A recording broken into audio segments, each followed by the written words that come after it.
வணக்கம். இன்னைக்கு ஹிந்து நியூஸ் பேப்பர்ல என்ன இம்பார்ட்டன்ட் நியூஸ் இருக்கு அப்படின்னு சொல்லி பார்ப்போம். ஸோ இன்னைக்கு பார்த்தீங்க அப்படின்னா, நமக்கு CM Stalin inaugurates VinFast first EV plant in India at Thoothukudi அப்படின்னு சொல்லி குடுத்துருக்காங்க. சரியா? ஸோ என்ன ஒரு பின்னணி அப்படின்னு சொல்லி பார்த்தோம்னா, தமிழகம் பொதுவா இந்த குளோபல் இன்வெஸ்டார் மீட் அப்படிங்கிறத நடத்துவோம் நம்ம. ஓகே. குளோபல் இன்வெஸ்டார் மீட் அப்படிங்கிறது. இதுவரைக்கும் பார்த்தீங்கன்னா 2015ல நடத்தியிருக்கோம். அடுத்தது 2019ல நடத்தியிருந்தோம். அடுத்தது 2024ல நடத்தியிருந்தோம். எதுக்காக நடத்துறோம் அப்படின்னு சொல்லி பார்த்தீங்கன்னா, முதலீடுகள அதிகப்படுத்துறதுக்காக. வெளிநாட்டுல இருக்கக்கூடிய நிறுவனங்கள் இந்தியாவுல வந்து தமிழ்நாட்டுல வந்து முதலீடு செய்யுங்க. இந்தியால இருக்கக்கூடிய பெரும் முதலீட்டாளர்கள் தமிழ்நாட்டுல வந்து முதலீடு செய்யுங்க அப்படின்னு சொல்லி, அவங்கள வந்து இந்தியாவுக்குள்ள கூட்டிட்டு வரோம். அடுத்ததா பார்த்தீங்க அப்படின்னா, நம்ப ரீஜினல் டெவலப்மெண்ட்ட வந்து ஃபோக்கஸ் பண்றோம். இந்த மாதிரி தமிழ்நாட்டுல இவ்வளவு வளங்கள் வந்து இருக்கு. அ அ இந்த மாதிரி ஒவ்வொரு பகுதியிலயுமே வந்து நம்ம வந்து இண்டஸ்ட்ரியல் பார்க்லாம் வந்து செட்டப் பண்ணியிருக்கோம். இங்க வந்து உங்களோட ரெடி டூ யூஸ் இன்ஃப்ராஸ்ட்ரக்சர் வந்து இருக்கு. நீங்க வந்தீங்கன்னா, நீங்க பிளான்ட் எல்லாம் பில்ட் பண்ணணும்னு கூட அவசியம் இல்ல. ஒரு ஆல்ரெடி ஒரு பேசிக் இன்ஃப்ராஸ்ட்ரக்சர நாங்களே டெவலப் பண்ணி வச்சிருக்கோம். நீங்க அத வந்து அப்கிரேட் பண்ணிக்கிட்டாலே போதும். அப்படி இந்த மாதிரியான விஷயங்கள எடுத்து காட்டுறதுக்காக. அடுத்ததா முக்கியமான விஷயம் என்ன அப்படின்னு சொல்லி பார்த்தீங்கன்னா, நமக்கு எம்ப்ளாய்மென்ட் ஜெனரேஷன். வெளிநாட்டு முதலீடுகள் வரப்ப இப்ப வின்ஃபாஸ்ட் நிறுவனமே வந்திருக்காங்க.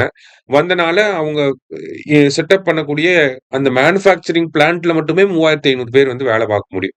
சரிங்களா? அப்ப ஒரு பெரிய எம்ப்ளாய்மென்ட் ஜெனரேஷன் அப்படிங்கிறது இருக்கும். ஓகேவா? அடுத்ததா பார்த்தோம் அப்படின்னா, எக்கனாமிக் டெவலப்மென்ட். தமிழ்நாடோட பொருளாதாரம் அப்படிங்கிறது வளர்ச்சி அடையும். இப்ப நம்ம $1 டிரில்லியன் எக்கானமிய நோக்கி நம்ம போய்க்கிட்டு இருக்கோம்.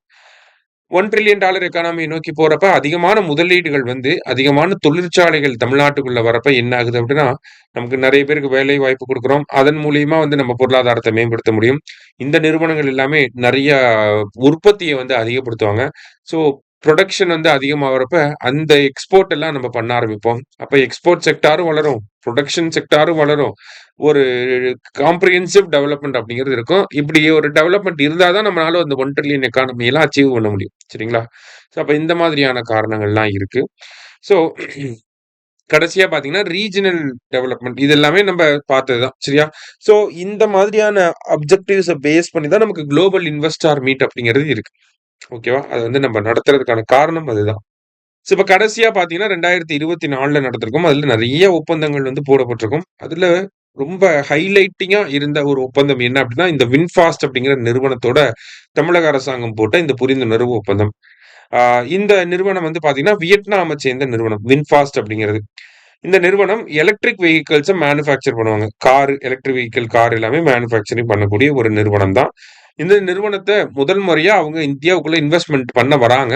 அந்த இன்வெஸ்ட்மென்ட்ட நம்ம அப்படியே கேப்சர் பண்ணி தமிழ்நாட்டுல தூத்துக்குடியில அவங்களுக்கு இடத்த ஒதுக்கி குடுக்குறோம். போன பிப்ரவரி மாசம் வந்து அடிக்கல் நாட்டும் விழா நடந்துச்சு. இந்த ஆகஸ்ட் மாசம் அத இனாகரேட் பண்ணியே முடிச்சுட்டாங்க. சரியா? இப்ப எவ்வளவு ஃபாஸ்ட்டா தமிழக அரசாங்கமும், வரக்கூடிய முதலீட்டாளர்களும் எவ்வளவு வேகமா செயல்படுறாங்க அப்படிங்கிறத பார்த்துக்கணும். 18 மாசத்துல மொத்த ப்ராஜெக்ட்டையும் கம்ப்ளீட் பண்ணி, இனாகரேட் பண்ணி செலிப்ரேட்டே பண்ண ஆரம்பிச்சுட்டாங்க. வேலையே ஆரம்பிச்சுட்டாங்க. ஓகேவா? ஸோ அததான் இந்த இடத்துல நம்ம புரிஞ்சுக்கணும். ஓகேவா? ஸோ இது வந்து ஒரு முக்கியமான விஷயமா இருந்துச்சு. அததான் இந்த செய்தியில குடுத்திருக்காங்க. இத தாண்டி பார்த்தீங்க அப்படின்னா, நமக்கு எப்படி தமிழ்நாடு அளவுல குளோபல் இன்வெஸ்டார் மீட் அப்படிங்கிறது நடக்குதோ, அதே மாதிரி ரீஜினல் வைஸ் ஒரு இன்வெஸ்ட்மென்ட் கான்க்ளேவ நடத்தலாம் அப்படின்னு சொல்லி தமிழக அரசாங்கம் பிளான் போட்டிருந்தாங்க. ஓகேவா? பிராந்திய அளவுல ஒரு முதலீட்டாளர்கள் மாநாடு, இல்ல அமர்வு இத நடத்தலாம் அப்படின்னு சொல்லி பிளான் போட்டிருந்தாங்க. அததான் என்னன்னு சொல்றாங்க அப்படின்னா, டிஎன் ரைசிங் அப்படின்னு சொல்லி சொல்றாங்க. ஓகே. அந்த ஈவென்ட் பேரு டிஎன் ரைசிங் அப்படிங்கிற ஈவென்ட். ஓகேவா? ஸோ இந்த டிஎன் ரைசிங் அப்படிங்கிற ஈவென்ட்டும் நேத்து நடந்திருக்கு. ஓகேவா? கிட்டத்தட்ட 32,000 கோடி அளவுக்கு ஒப்பந்தங்கள் வந்து கையெழுத்தாயிருக்கு அப்படிங்கிறத சொல்லியிருக்காங்க. ஆ தூத்துக்குடி, திருநெல்வேலியில மட்டுமே ஒரு 4 பெரிய திட்டங்கள வந்து கொண்டு வரப்போறோம் அப்படிங்கிறத சொல்லியிருக்காங்க. ஸோ தமிழ்நாடு, தூத்துக்குடி அந்த தென் மாவட்டங்கள வந்து ஒரு தொழில் வளர்ச்சியில முக்கியமான பங்களிப்பு இருக்கக்கூடிய ஒரு மண்டலமாக மாத்தணும் அப்படிங்கிறது ஒரு இலக்காக இருக்கு அப்படிங்கிறத சொல்லியிருக்காங்க. ஆ இந்த மாரி நெறைய விஷயங்கள வந்து சொல்லியிருந்தாங்க. ஓகேவா? ஸோ அந்த டிஎன் ரைசிங் அப்படிங்கிற ஈவென்ட் வந்து பிராந்திய அளவுல இருக்கக்கூடிய முதலீட்டாளர்கள் மாநாடு.